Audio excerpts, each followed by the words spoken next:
हाँ जी, तो भाई साहब शिबा इनु कोइन के अंदर 5000% तक बर्निंग हो रही है एक दिन के अंदर। ये बहुत बड़ी वैल्यू है भाई साहब, 5000% बर्निंग, लेकिन असर ज़रा भी नहीं पड़ा। ये बड़ा पॉइंट है।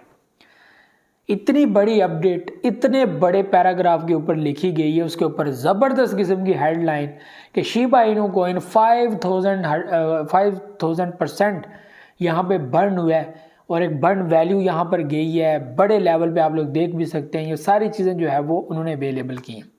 लेकिन बात ये है कि बर्निंग के वैलेट्स भी मौजूद हैं, बर्निंग की ट्रांजैक्शंस भी मौजूद हैं, सब कुछ हमारे पास क्रॉस सेक्शन के तौर पर मौजूद है, क्रॉस जो है वेरिफिकेशन के तौर पर मौजूद है। लेकिन आपको ये बताता चलूँ कि वो कॉइन्स पेंडिंग में चले जाते हैं, वो कभी भी वेरीफाई नहीं होते। रीज़न क्या है कि एथेरियम उनको वेरीफाई नहीं करता, वो उनको कभी भी डेड वैलेट के अंदर फेंकते नहीं है। जिस दिन एथेरियम ने पकड़ के फेंक दिए उस दिन सच में आप लोगों को 5000% बर्निंग बाय सब लेवल की बुलिश दिखा कर देगी। आपको नजर आएगा 5000% का बर्न। जब आप इस तरह की न्यूज़ सुनेंगे भाई साहब वो हो जी 10% बर्निंग हो गई, और भाई साहब आप कहेंगे क्या बात है। 5000% तक बर्निंग एक वैल्यू को लेवल पे लेकर आ जाती है, ये बहुत बड़ी चीज़ है। तो यहाँ पर बर्निंग के रिलेटेड पिछले साल से ही बर्न पोर्टल को अटैच किया गया, इसको बाद में जो है वो फिर मेननेट के ऊपर शिफ्ट किया गया।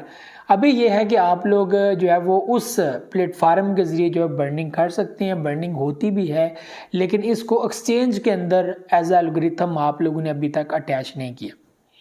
इनकी टीम ने, इनके डेवलपर्स ने अभी तक उसको जो है वो अटैच नहीं किया, जिसकी वजह से जो है वो कोई भी एक्सचेंज ऐसी कोई भी फेवर नहीं दे रही। ठीक है, और यही आप लोग सब मिलेंगे एथेरियम के ऊपर जो है वो सारा सिस्टम चल रहा है और अभी तक चल रहा है। मेन नेट मौजूद है लेकिन उसको अपडेट नहीं किया गया। यहाँ पर यह भी चीज़ है कि अपना एक मेन नेट इसका बनाया जाएगा जिसके ऊपर सिर्फ और सिर्फ शिबा इनको शिफ्ट किया जाएगा, और इसी के साथ बर्न पोर्टल, बर्न मैकेनिज़्म, ठीक है। और यहाँ पर जो है वो सिस्टम के अंदर अपडेट करना, 106 एक्सचेंजेस के अंदर सिस्टम को अपडेट करना, ये बहुत बड़ी रेशो है। और जब डेली बेसिस पे ईच ट्रांजैक्शन के ऊपर बर्निंग, जो उन्होंने खुद लिखा था कि ईच ट्रांजैक्शन के ऊपर बर्निंग आप लोगों को देखने को मिलेगी और फ़ायदेमंद भी होगी। और एक साल के अंदर तकरीबन 111 ट्रिलियन, जी 111 ट्रिलियन 111 ट्रिलियन जो है वो यहाँ पर सप्लाई बर्न होगी। और तकरीबन 6 साल के अरसे में हम लोग जो है वो 600 के जो एक 589 ट्रिलियन की जो सप्लाई है, हम लोग बिलियंस की सप्लाई में पहुंच जाएंगे, यानी कि ट्रिलियन से निकल कर बिलियंस में शिफ्ट हो जाएंगे। और तब तक जो है वो हमारी मार्केट कैप जो है वो तकरीबन $150 बिलियन या $200 बिलियन में भी हो सकती है। ठीक है, ऐसा जो है वो AI के मुताबिक जो है वो कहा जा रहा है कि जो वैल्यू है वो हमारी जो है वो $200 बिलियन हो सकती है, $300 बिलियन हो सकती है। लेकिन ऐसा जो है वो ये बात की बातें हैं, ये मार्केट कैप आपकी 1 साल 1.5 साल में भी हो सकती है, इतना कोई बड़ा टास्क नहीं है ये। शिबा इनु की इतनी ग्रोथ है, आपको याद होगा 2021 में $49 बिलियन की मार्केट कैप बन गई थी। तकरीबन हर बड़े चैनल के अंदर इसकी हेडलाइन गई थी कि मीम प्रोजेक्ट की इतनी बड़ी वैल्यू, ठीक है। और एलान मस्क तक इसकी तारीफ़ करने में जो है वो मैं कहता हूँ कि करनी पड़ी उनको तारीफ़। तो यहाँ पर जो है वो शिबा इनु कोइन इस कदर मार्केट कैप बना चुका है। और अभी भी आप लोगों ने देखा कि कब वैल्यू जो है वो $8 बिलियन से $29 बिलियन तक पहुँच गई। ये बड़ी चीज़ है, ये बड़ी, मैं कहता हूँ कि बड़ी, बहुत बड़ी जो है ये एक अचीवमेंट है। तो ये चीज़ें हम लोगों ने देखी हैं। बहरहाल जी, शिबा इनु कोइन जो है वो 5000 की बर्निंग करे, इसके अलावा और भी बर्निंग, डेली बेसिस पर बर्निंग के अपडेट्स आती रहती हैं। ये बर्न हुआ है, कुछ लोग जो है वो 1 बिलियन कोइन भी बर्न कर देते हैं, कुछ 1 मिलियन भी बर्न कर देते हैं। तो डेली बेसिस पे बर्निंग्स होती हैं, ठीक है, लेकिन उनको काउंट नहीं किया जाता। और मैं स्पेशली बर्निंग के ऊपर वीडियो इतनी ज़्यादा बनाता आ रही हूँ। रीज़न क्या है कि बर्निंग का फ़ायदा कोई नहीं होता, और ये फ़ायदा तब तक नहीं होगा जब तक हम सिस्टम को अटैच नहीं करेंगे। जब ईच ट्रांजैक्शन के ऊपर वैल्यू स्टेबल नहीं होगी या वैल्यू के ऊपर फ़र्क नहीं पड़ेगा, हमें उस बर्निंग का कोई फ़ायदा नहीं है। और जाहिर सी बात है एथेरियम इस सप्लाई को चेंज करेगा ही कभी नहीं, और ये मेन नेट ही करेगा जब करेगा। तो मेन नेट कब एक्टिव होता है, ये चीज़ें देखने वाली हैं। तो यहाँ पर लास्ट में आपको मैं बता दूँ कि आज का दिन जो है वो 17 की वैल्यू के अंदर जो है वो शिबा इनु की प्राइस चल रही है। बिटकॉइन की बात करें तो उसकी कैंडल ग्रीन है, डोमिनेंस हाई है, और यहाँ पर आज की जो शिबा इनु कैंडल है वो रेड चल रही है। प्राइसेस जो हैं पोजीशन इस तरह की बना रही हैं कि डिप दे सकती हैं, या डिप पोजीशन बना रही हैं कि हमने वैल्यू को डिप करना है या वैल्यू को नीचे गिराना है। बहरहाल जी, ये चीज़ें तो चलो देखें नेक्स्ट क्या बनता है। लेकिन अभी 6 दिन बाकी है और 6 दिन के अंदर क्या करती है शिबा इनु कॉइन, ये देखने वाली बात है। क्योंकि आपको पता है कि 31 अक्टूबर को जो है वो यहाँ पर वन डे कैंडल क्लोज होगी, ठीक है, मंथली कैंडल भी क्लोज होगी, वीकली कैंडल क्लोज होगी, 3 कैंडलें क्लोज होंगी। अब देखना यह कि वन डे कैंडल अपना रूप कब से बदलती, कि आइंदा 2-3 दिन के बाद या आइंदा जो दिन हैं वो सारे जो है वो चेंज आएंगे या फिर जो है वैल्यू को चेंज देखेंगे आप लोग, ये देखने वाली चीज़ है।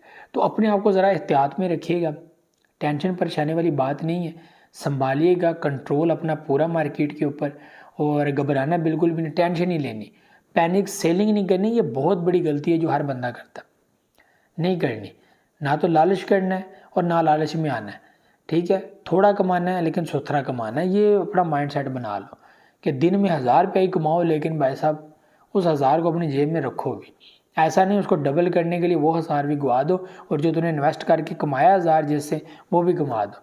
2000 रुपया था, 1000 से 1000 बनाया, फिर जनाब उस 1000 को डबल करने के लिए पहला भी गया दूसरा भी गया, ये अक्सर लोगों के साथ होता है, ठीक है। उसके बाद रिस्क मैनेजमेंट, मैं फिर से रिपीट करता चलूँ कि क्रिप्टो मार्केट लीगल नहीं है, ठीक है, और इसमें बाइनेंस के अंदर जो है वो और दूसरी एक्सचेंजेस के अंदर लोग अपने अकाउंट्स बनाते हैं, और यहाँ पर जो है वो क्योंकि कोई भी करेंसी जो है वो बीच में बिटकॉइन को आप एंटर कर लें, ठीक है, बिटकॉइन को मौजूद करते हुए सब कॉइन जितने भी हैं सब इलीगल हैं, ठीक है। तो यहाँ पर जो है वो कोई कॉइन किसी वक्त भी स्कैम कर सकता है, लेकिन एक ट्रस्ट का लेवल है कि बिटकॉइन और इथेरियम जो है वो यहाँ पर स्कैम नहीं करेगा, बाकी सारे कर सकते हैं। बहरहाल जी जो भी आपने वैलेट के अंदर रखने हैं कम से कम 8 कॉइन्स 10 कॉइन्स या 15, जितनी आपकी रेशियो आप रख सकते हैं, एक पोर्टफोलियो अपना मैनेज करें और बेहतरीन रिसर्च के बाद पूरा सोच विचार करने के बाद आपको लगे कि ये प्रॉफिट मुझे दे सकता है, फिर आप उसको फॉर लॉन्ग टर्म रखें, शॉर्ट टर्म जो आपकी मर्जी है एक छोटे से प्रॉफिट के तौर पर रख सकते हैं, वो सारी चीज़ें।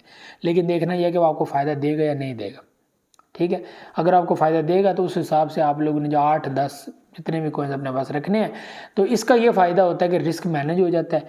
अगर आपका 1-2 कॉइन आपको स्कैम भी मार जाए आपका फुल ट्रस्ट के बाद भी, लाइक जिस तरह लूना ने किया है, तो लूना के अंदर लोगों को बिलीव था लेकिन वो बिलीव टूट गया, तो इसके बाद तो लोगों ने गारंटी देने छोड़ दी।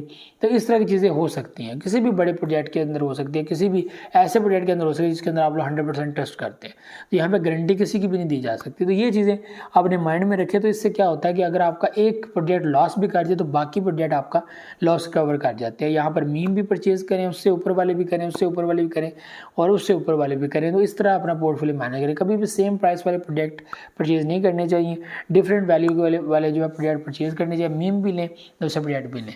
तो ये जो है वो रिस्क के रिलेटेड आप लोगों को अपडेट करना था। ये भी चीज़ें थी, उम्मीद आप लोग ये समझ आएंगे। मुझे तो इजाज़त, दुआ में याद रखिएगा, क्या रखिएगा, अल्लाह हाफ़िज़।